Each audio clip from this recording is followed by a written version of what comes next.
Hello there. My name is Dr. Lisa Sklar. I'm the Director of Marketing at GIS Planning, and I wanted to welcome you all to the webinar here today. We're going to be looking at Learn from Your Peers, Great Ideas and Economic Development. The basic idea here is that we're going to be looking at where great ideas come from. Just very briefly at the beginning, I'm going to spend most of this webinar actually showing you many different kinds of examples. Some of the things that are important to understand is that great ideas aren't always those big aha, eureka moments that come out of the blue like a lightning bolt. In fact, the research about innovation and great ideas tend to suggest that quite the opposite. Linus Pauling, the double Nobel Award-winning chemist and father of molecular chemistry, says that if you're going to have good ideas, you must have many ideas. Most of them will be wrong, and what you have to learn is which ones to throw away. The key is really in knowing the difference. Now, there are lots of different ways that we can generate ideas. Certainly, we know that we can spend time brainstorming with our colleagues, and that's within our own offices and at conferences. That's a useful place to kind of generate useful information and ideas. We can spend time mind mapping, and there's some great software out there that I encourage you to take a look at if you find it's useful to work visually at tracking your different ideas and looking for connections. We can spend time immersing ourselves in doing research and related ideas, sort of a more intellectual pursuit. And of course, the research tends to suggest that we need to spend a certain amount of time in distraction. We know that the legendary innovators typically had a lot of different hobbies. And that's really kind of important to know because it means that we shouldn't feel so guilty if we are spending time reading nonfiction or fiction and going for a walk at lunchtime. The research tends to suggest quite convincingly that that is a really useful and important pursuit. One of the best known writers about innovation and great ideas is Stephen Johnson. This is a video you can find on YouTube. Where do good ideas come from? Quite clever, and it's done in this illustration format, which is quite useful. And some of the things that he suggests are that ideas are really about a kind of percolation of hunches over time, not that lightning bolt at all, but actually these slow hunches. Great ideas take a great amount of time and to evolve and tend to come from the collision of smaller hunches and other ideas. And that's when it's really useful to be talking to other people and immersing ourselves in the kinds of things that they might be saying. The other thing that he suggests, which I thought is quite important, is that chance favors the connected mind. And this is really about making sure that we aren't working in isolation, that we are looking at what other people are doing and immersing ourselves in those kinds of best practices as much as possible. Sometimes we think of these things as plagiarism, and in fact, it's quite the opposite. The idea that learning from our peers is really so critical, not just our peers within our own field or industry, but taking a look at what are some of the best ideas in other kinds of industries and fields. Sometimes there's really an overall paradigm shift or new way of thinking that is quite exciting if we can bring it back to our own fields. Stephen Johnson says it's not the wisdom of the crowd, but the wisdom of someone in the crowd. It's not that the network itself is smart, but that individuals are smarter when they're connected to the network. And anyone who's worked with me before, who's spent time consulting with me, knows that I'm a very big proponent of strategic use of social media for business development and professional development. And I think that there really are particular places, networks, particularly LinkedIn, but other ones as well, where we can make sure that that connection is something that we're using for creative purposes and for powerful purposes. So Stephen Johnson says that where good ideas come from is not just from you or me alone, but from sharing. And with that in mind, I would really like to take the next 20 minutes or so to take a look at some of the great ideas, not the only great ideas out there, but a nice cross-section of different great ideas that I think are useful. One note here is that I recognize that ideas are free, but execution costs rather. And what I've really tried to do in this webinar is focus not just on the big organizations with tons of money, but also some smaller ones, communities that may be more rural, some that are metropolitan, different places, because it isn't really just all about the money of implementation. But I do recognize that certain ideas that might work in one place are not going to be right for your organization. And the creative impulse, the amazing work that you need to do is to figure out what you need to throw away, what you can adapt for your own purposes, and what you can kind of borrow, assimilate, integrate, or change up to make it work for your particular organization. So we'll really be looking at a cross-section of kinds of organizations here. I'm going to start with what may not seem actually like such a phenomenal idea. You may think that this is actually quite an obvious thing, but I spend a lot of my time and work at GIS planning looking at economic development websites. And it will perhaps shock you to know that many places do not make themselves easy to find. So one great idea that I'd like to suggest is really to think about not putting your website users through a scavenger hunt. Every organization should periodically test out their website. And this is true whether you're using an old website, whether you're redesigning a new one, whether you're in the midst of reassessing what you're going to keep and what you're not. And some of the things you need to see. Can a new user find you easily? Will you pop up at the top of a Google search if the keywords are put in, the name of your organization? Can they take a quick look at your homepage and immediately figure out what state you're in? Now, US geography may be very clear to those of us who are in the US or working in the US, but in fact, many of the businesses that we are trying to attract, particularly if we're looking at foreign investment attraction, they will not be nearly as familiar with your region or even your state or even national geography as you are. We need to make sure that that's abundantly clear to them. Is there a map to help locate you? Is it easy to find contact information for front-facing staff? I spend an inordinate amount of time just trying to figure out who I need to call and how I can email them and what their telephone numbers are. It's really critical that this information not be something people have to hunt for. And finally, if you've invested in a site selection tool to put your data out there and tell the story of your community, you've invested in this, make sure you're not hiding it several clicks down in your website. It really needs to be visible from the homepage or quite clearly from the top. Let's take a look at Pinellas County Economic Development Organization in Florida.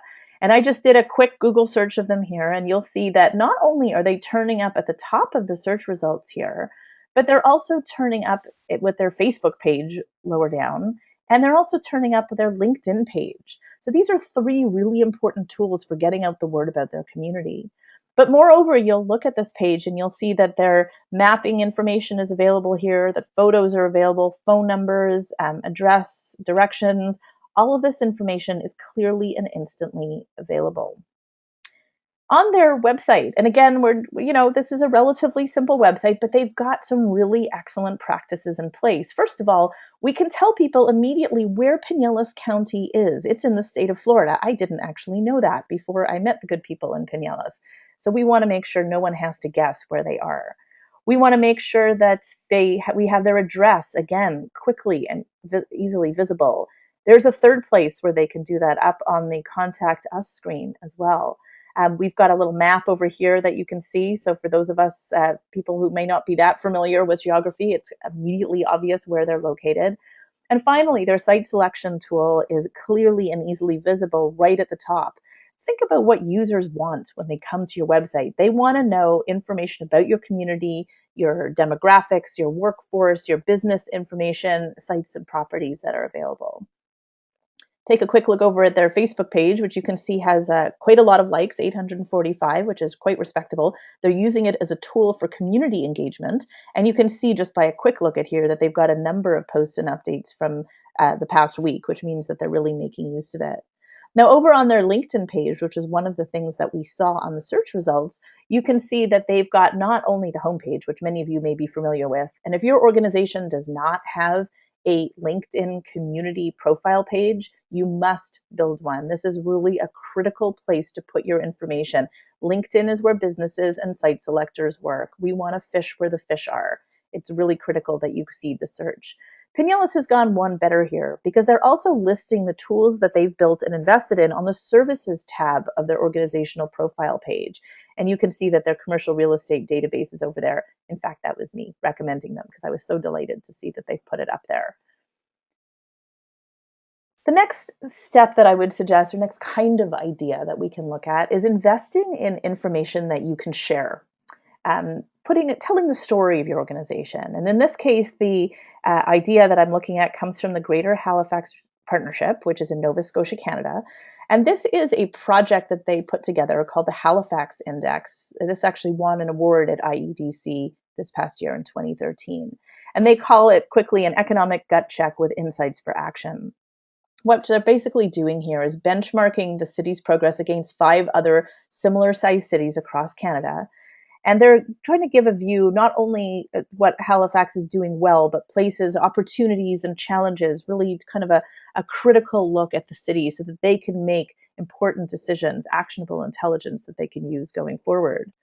Another really neat tool is they've developed this downloadable workbook for people in which you can get all this amazing data about the city's population, education, workforce, labor force, gross domestic product sectors, etc. All of this is on a spreadsheet that people can download and make use of. Really quite amazing. So you've got a idea that benchmarks the city's economic and community progress against other cities in Canada. It tells the city's story. It provides insights for action, offers actionable intelligence for the decision makers, and it communicates with key stakeholders so that really everyone is involved in this process. And if you take a look over on their homepage, you'll see that Greater Halifax has established a page called "Looking to Expand or Locate Your Business." This is a place right from the beginning where you can go to whyhalifax.com and learn the information that you need. The information is repeated up here as part of the slideshow that repeats. Redundancy is really has to be a critical element of website design for economic development organizations, really for any website. You can't assume people will quickly see the things you want them to see. So you have to build it in different places, up here, down here, over here.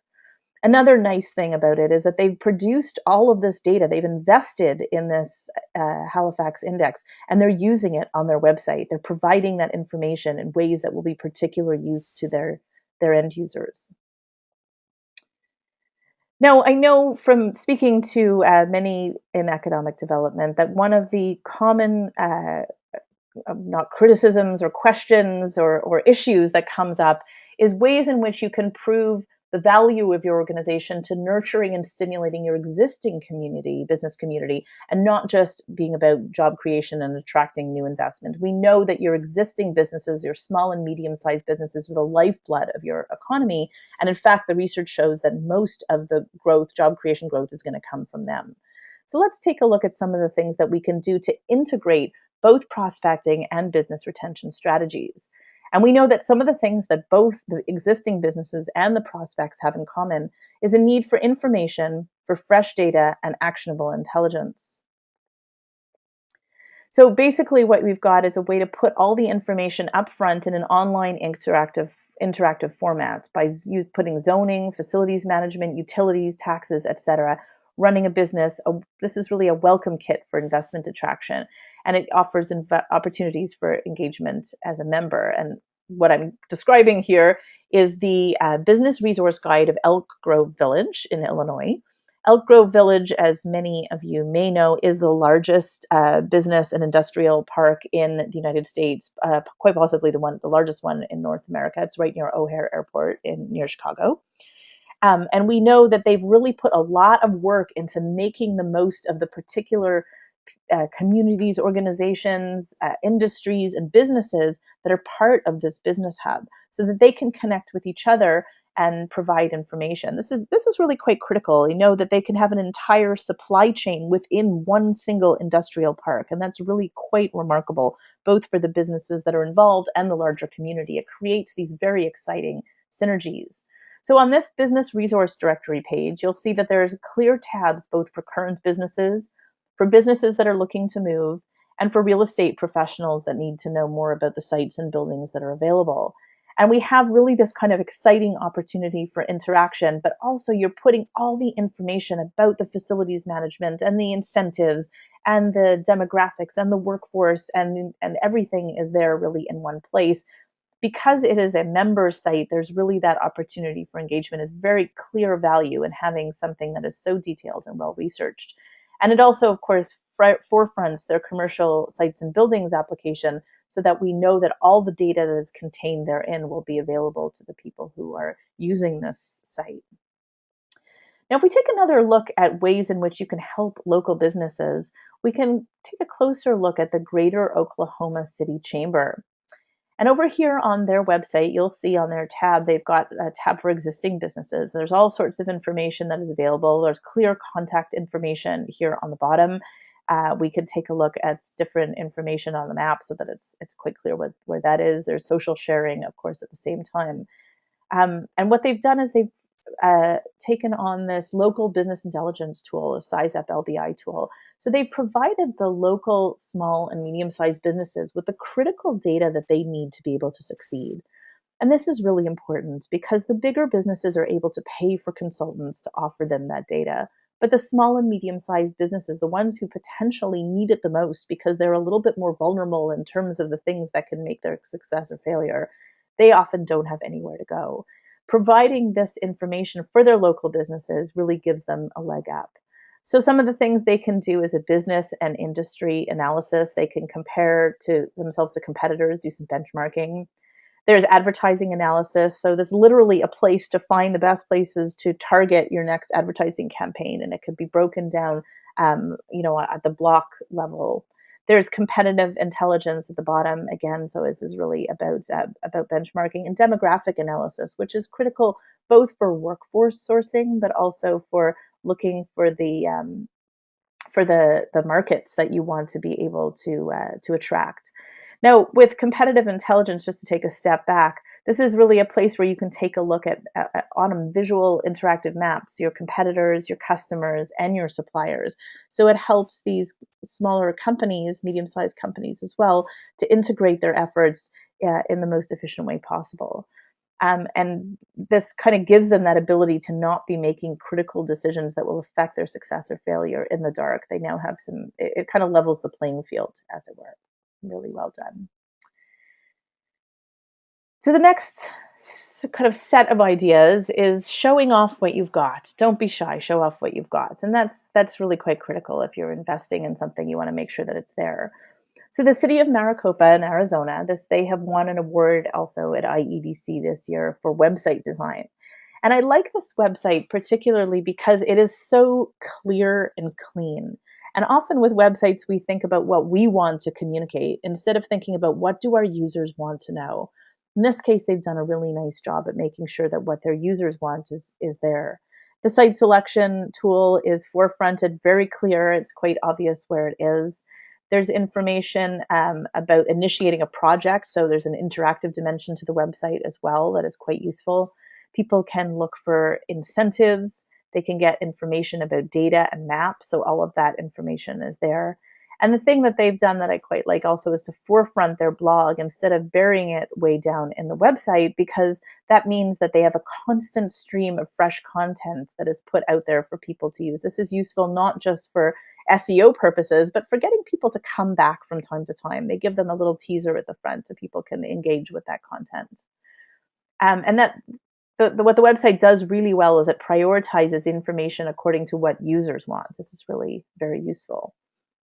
Another cool idea comes from the Wisconsin Economic Development Corporation, WEDC, and they've put something together called their Economic Impact Map, which is an interactive map that allows them to make clear what the impacts have been in terms of economic development in the state. And there's all sorts of things that people can look at from counties, Senate, Assembly, EDO, WEDC. There's heat mapping going on. And it really is a very clever way to explain your value proposition in interactive ways and give people a chance to see where that value has taken root. Now, the Economic Development Association of Skagit County in Washington has done some interesting work. And what you can see at the top here is that they have made sure that their site selection tool isn't something that's buried several clicks down. And they've done it in a very innovative way by using our brand new widget. And the widget tool lets you choose from site, buildings, or community profile, or all three, because there's a drop-down menu over here. And it takes up very little graphic real estate on the front page. People can begin their searches over here, and the results will take them down to the actual tool a little bit further down. So it's kind of an innovative way to make sure that the information that people want when they come to the website is right there at their fingertips, right on the landing page. Getting creative with PR. Another example that I wanted to show is Meet Charles County in Maryland. They launched their brand new location analysis tool at a Baltimore Orioles baseball game. And I thought that was really a fun way. I mean, the standard press conference is, it has its place and it's certainly familiar to all of us in the field. But I thought this was a very creative way to get people talking, to showcase some of the interesting things about this particular location. And I think they did a really nice job. Not only did they launch it there, but then they made sure that they had the media attention and coverage was showcased in all sorts of different ways across social media sites, across their Flickr page. The videos were shown on their online video channels and shared across their different social media outlets. So that was nicely done. So that is kind of a very brief overview of some great ideas. I do hope to make this into more of a series so we can take a look at some other ones, and it hopefully doesn't take too much of your time, but gives you some new sparks that you can maybe work with. Let's just review some of the things that we looked at. One is when it comes to making other people's great ideas your own is more about creatively adapting. It's not simple imitation in this case. You need to take something that works in another context and figure out how to make it uniquely yours. You need to be thinking about your context, your needs, your strengths, and your weaknesses, because the same idea isn't necessarily going to translate well across all of them. You want to spend a little bit of time each week studying other organizations and other industries. And I know that's difficult to do because you wear so many different hats in your office every single day. It feels like there's no time to blend anything else in. But even if it's just 5 to 10 minutes every day looking through some of the top news on LinkedIn, taking a look at other companies and seeing what they're doing, taking a look at other organizations, industrial trends, I think that really is a great way to get us thinking creatively about different approaches that we can use. Then there's the thinking about not resisting change. This is a little bit harder because a lot of people are very comfortable with the status quo, and it sometimes feels a little bit uncomfortable to take it to the next level. So maybe change is something we can look at in a different webinar, but to recognize that some of us have this internal resistance to change, and we need to think about that. Seeking ideas from different sources, I think, is very important. Not just staying within economic development, but seeing what is happening in other places makes for some very fertile brainstorming. An example here is Greensboro looking for economic development plans from area teens. I thought that was really fun idea. Consulting the young people within your town. Teens in grade 8 through 12 are eligible to submit a proposal, or were eligible, still are eligible to submit a proposal. What a clever idea. Sometimes we have to go to people who are unencumbered by the restrictions and barriers and obstacles that are so clear to us. And let's see, what if that's a starting ground.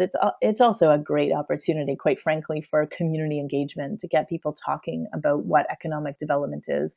I'm quite sure most teenagers have no idea. So it's an interesting form of community outreach.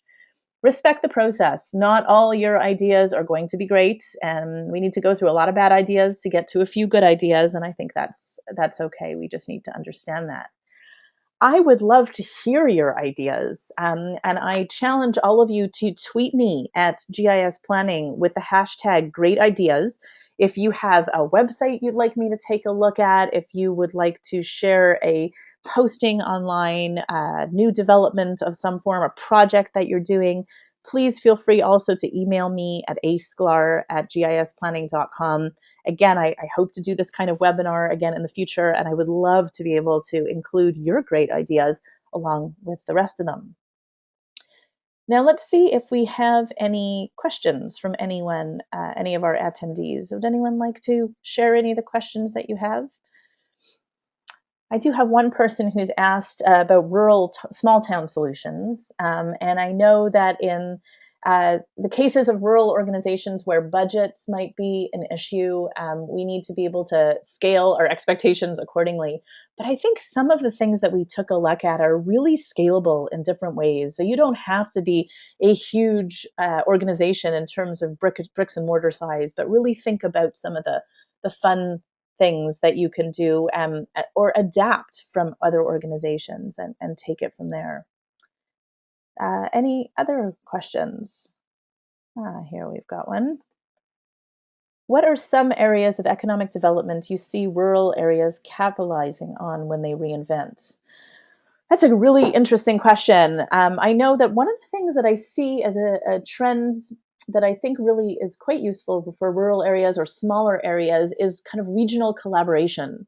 And that can happen at all levels, both in terms of the kind of big planning for economic development, but even in smaller ways, for things like social media presence, for things like website development, where you're collaborating, sharing different kinds of tools that you might have, other site selection tools, for example. We often have alliances between different organizations who can share the cost or the investment for something like that.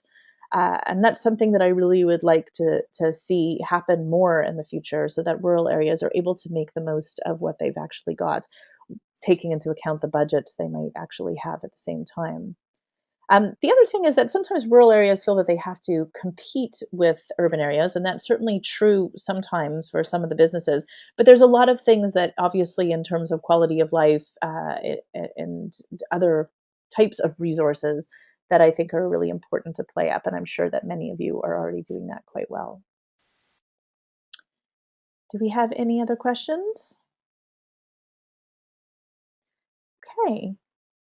Well, thank you for those questions. And thank you very much for your time here today. Again, you will be receiving a recording of this webinar in your email inbox within the next couple of days. Please tweet us, use the hashtag great ideas at GIS Planning, or feel free to email me anytime. I would love to hear what your organization is doing, because I really like to be able to feature innovation in our field so that we can all take a look at it and enjoy that kind of fertile discussion and community engagement. Thank you very much. Have a great day.